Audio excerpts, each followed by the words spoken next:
समझना पड़ेगा कि ये जनरल जो अनरिजर्व कैटेगरी की नौकरियां हैं वो नौकरी होती क्या है और उसका उद्देश्य क्या होना चाहिए था।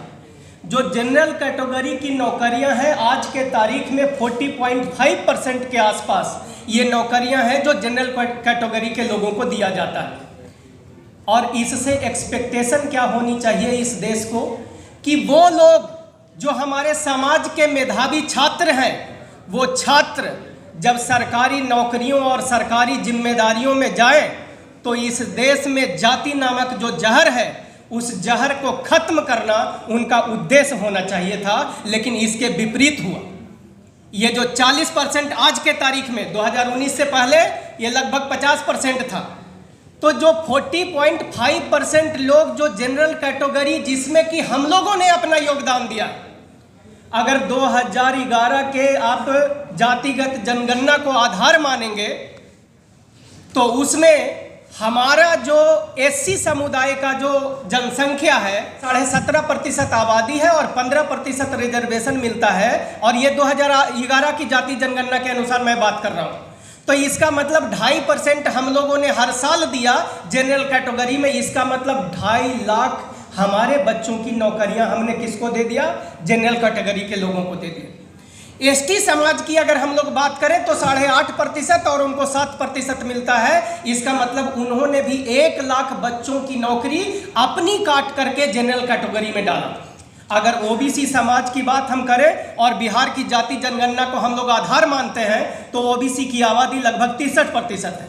इसका और उनको आरक्षण मिलता है महज 27%। इसका मतलब ये हुआ कि लगभग 35%, ऊपर नीचे 1-8% आप समझ रहे हो, लगभग 35% ओबीसी समाज के लोग जनरल कैटेगरी में, यानी 35 लाख बच्चों की अपने पेट काट के हम लोग जनरल पूल में डाल रहे हैं। और यहां एक कैटेगरी और बनाया गया 2019 में जिसको आप लोग कहते हो ईडब्ल्यूएस कैटेगरी, और वो है किसके लिए? सवर्णों के लिए। और सवर्ण का कितना है जनसंख्या? 10%। उनको आरक्षण कितना मिल रहा है? 10%। यानी जितना उनका था वो सारा वो ले गए। और जनरल कैटेगरी में जिसमें सबसे ज्यादा हम लोगों ने अपना योगदान दिया उसका भी 90% सीटें सिर्फ सवर्ण लोग लेकर के जा रहे हैं, और हम लोग अपने बच्चों को बेरोजगार बनाते जा रहे हैं और इस पे हम चर्चा तक नहीं कर रहे। ये बात समझ में आई आप लोगों को? ये कितना महत्वपूर्ण है। आज अगर एससी एसटी ओबीसी, जब मैं अपने विधानसभा में घूमता हूं, गलियों में झुग्गियों में जाता हूं, अपने एससी एसटी कैटेगरी के घरों में जब घूमता हूं और वहां जाकर के देखता हूं तो 100 हमारे एससी एसटी ओबीसी माइनॉरिटी के बच्चों में 98 बच्चे मेरे पढ़े लिखे बेरोजगार हैं। मैं बात गलत बोल रहा हूं या सही बोल रहा हूं? और उसका कारण है ये जनरल कैटेगरी। अब जनरल कैटेगरी में क्या है कि वो चंद जो 3.5% ब्राह्मण जाति के लोग हैं उस जनरल कैटेगरी का 90% सीटें वो कब्जा कर रहे हैं अपने व्यवस्थाओं से, अपने संसाधनों से, अपने मंत्री के माध्यम से, अपने डायरेक्टर और चेयरमैन के माध्यम से, अपने यूनिवर्सिटी में वाइस चांसलर के माध्यम से। जनरल कैटेगरी में आप देखोगे 90% सीटें सिर्फ ब्राह्मण समुदाय के लोग लेके जा रहे हैं। और इसका उद्देश्य क्या था? इस देश में जाति का विनाश करना। और वो लोग क्या कर रहे हैं? जातिवाद को बढ़ावा देने का काम कर रहे हैं इस जनरल कैटेगरी के माध्यम से। अब मैं समझाता हूं कैसे। आप इंटरव्यू पे चले जाना, आज दिल्ली यूनिवर्सिटी में आप देखोगे कि जितनी भी सरकारी नौकरियां हैं उसमें एक क्लास 1 में क्या होता है? इंटरव्यू होता है। इंटरव्यू में 90% लोग जो इंटरव्यू बोर्ड में बैठने वाले लोग हैं वो सारे जनरल कैटेगरी के आते हैं। और तब मेरे एससी बच्चों को जब देखते हैं नंबर ये डिजर्व करते हैं 45 और उनको देते हैं 25, वो नौकरी से बाहर। ओबीसी के बच्चों को देखते हैं वो नंबर डिजर्व करेंगे 50, उनको नंबर देंगे 30, वो नौकरी से बाहर। और बाद में उनको एनएफएस करके उन्हीं सीटों को बाद में अगर बार बार वो 3 या 4 बार ऐसा होता है उसके बाद उसको जनरल कैटेगरी में डाल देते हैं और उन्हीं सीटों पर जनरल कैटेगरी के बच्चों को अपॉइंट कर लिया जा रहा है। तब हमारे बच्चे आज बेरोजगार होते जा रहे हैं। तो देखिए इसका हमारे विद्वानों ने, हमारे समाज के प्रबुद्ध जो यहाँ पे बैठे हैं, आप लोगों की मेहनत मशक्कत और आपकी शोध ने एक नया व्यवस्था का इजाद किया है। और वो व्यवस्था क्या है? राष्ट्र निर्माण कैटेगरी। और राष्ट्र निर्माण कैटेगरी एक ऐसा यंत्र है, एक ऐसा हथियार है जो हमारे देश से जाति नाम के जहर को खत्म कर देने का काम करेगा। कैसे खत्म करेगा? ये जनरल कैटेगरी है क्या? जो 40% आज के तारीख में जनरल कैटेगरी का जो पूल है, उस पूल में हम लोगों का ये मानना है कि उसमें कम से कम उसका 25% सीटें SC ST OBC माइनॉरिटी और उन लोगों के लिए रिजर्व किया जाए जो इंटर कैटेगरी शादियां करते हों।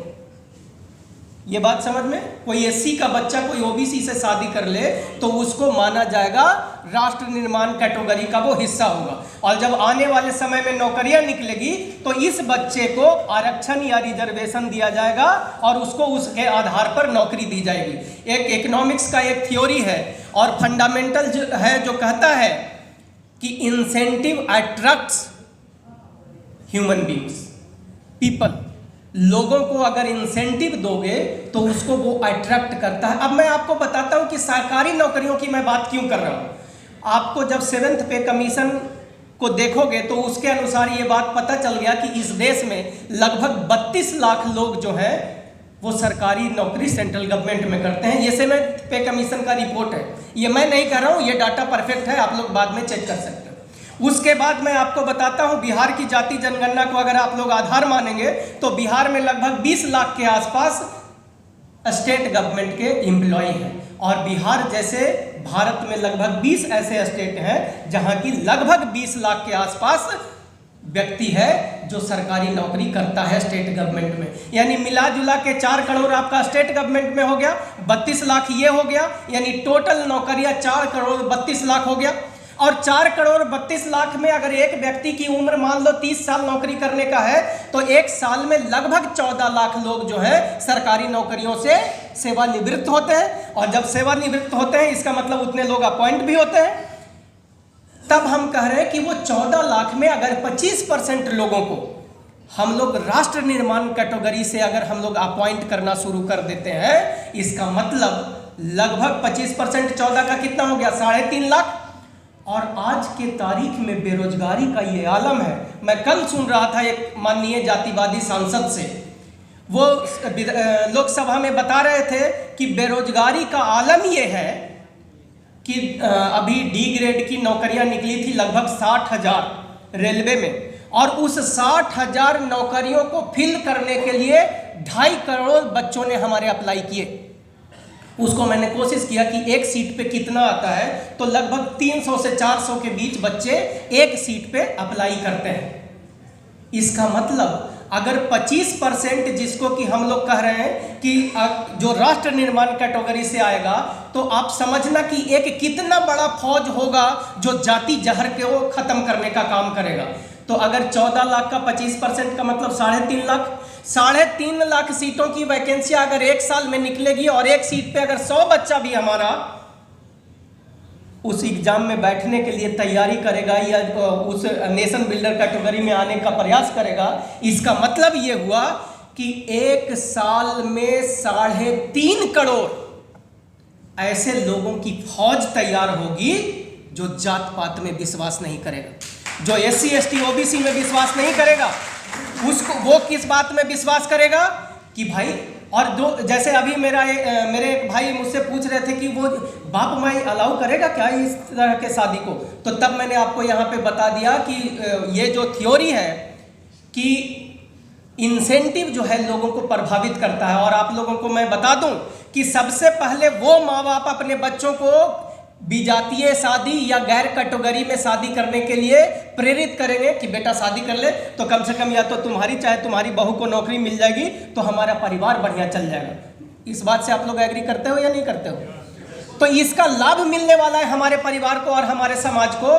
तो अगर इस प्रकार से हम इस समाज में इस बात की चर्चा और विस्तार में करने की जरूरत थी, लेकिन समय को ध्यान में रखते हुए मैं मुख्य बिंदु आपको ये बताना चाहता हूं कि ये जो अनरिजर्व कैटेगरी की नौकरियां हैं उसको खत्म करके उसमें जनरल कैटेगरी की नौकरी को लाया जाए, और उसको लाने के बाद इस प्रकार जब 3.5 करोड़ बच्चा हमारा ऐसा होगा जो SC ST OBC और अल्पसंख्यक एक दूसरे में शादी करेंगे, तो हमारे बीच की जो दूरियां होंगी, जो SC ST OBC के जो लोग अलग अलग मंचों से बात करते हैं, अब सब कहेंगे हम 90 वाले हैं।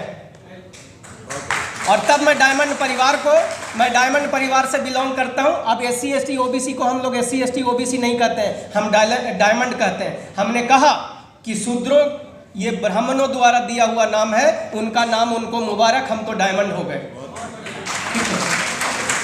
तो ये नेशन बिल्डर कैटेगरी को आप लोग ध्यान में रखिए। और हमारे प्रबुद्ध यहाँ सब बैठे हुए हैं, ताकतवर लोग हैं, ज्ञानी लोग हैं। अगर आप लोग इस बात की चर्चा करोगे, बस एक बात और मैं कह देना चाहता हूँ कि यहाँ पे जितने मेरे भाई बैठे हैं और मेरी बहनें, मेरी माताएं जो आई हैं, आप अपने लैंग्वेज में जो टूटा फूटा शब्द में वीडियो बना सकते हो आप लोग बनाओ और YouTube, फेसबुक और इंस्टाग्राम पे इन मुद्दों पे डाला करो, ताकि आपके माध्यम से आपके समाज के लोग जागे और तब ये संख्या करोड़ों में जाएगी और तब ये आवाज़ सदन में भी उठेगा और जब वहाँ उठेगा तो ये कानून का रूप लेगा। इन्हीं चंद शब्दों के साथ मैं अपनी वाणी को विराम देता हूँ। धन्यवाद।